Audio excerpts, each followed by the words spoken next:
ولا تقولوا لمن يقتل في سبيل الله أموات بل أحياء ولكن لا تشعرون.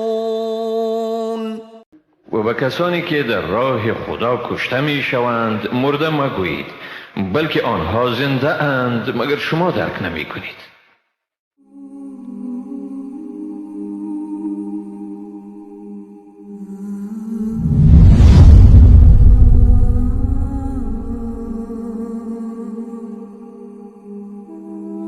دوستا انتقاد اعتراض داره، ما در میدان برش استاد هستیم، از حق دفاع میکنیم، از عقیده حق میگیم یا باطل؟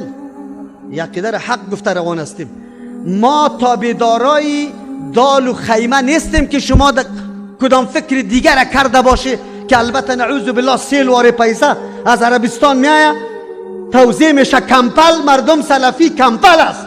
ما سلفی کتاب الله و حدیث رسول الله هستیم. ما تطبیق دین خدا، فهم دین خدا به فهم سلف، به عمل کرد و تطبیق سلف خود میکنیم و امیر کامیابی میدانیم، خلاف ازیر ما ناکامی میدانیم. ما اینطور مردم هستیم. چرا؟ سر ما چی میشه؟ این دوستای ما باید بدانن، اینطور فکر نکنه که حرکت چند نفر، چند تا ملاقات است، یک چند تا محصلین است. این امروز براتان واضح شد ان شاء الله که تنها لیست سلفی از علما را بگیرم در 10,000 نفر میرسه. در 10,000 نفر تنها علما میرسه، دیگر را بگذار.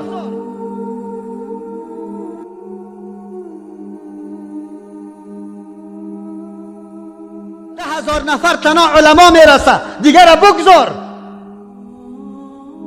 و خودتان میفهمه که نقش علما در جامعه چی است. حکومت هم بدانه، ملت هم بدانه که اگر علما، این جامعه مذهبی و سنتی است، از دین دفاع میکنه و دین دوست داره، اگر علما ادناترین حرکت شروع بکنه، یقین بک اگر کسی جمع کرده بتونه، میتونه جمع کرده؟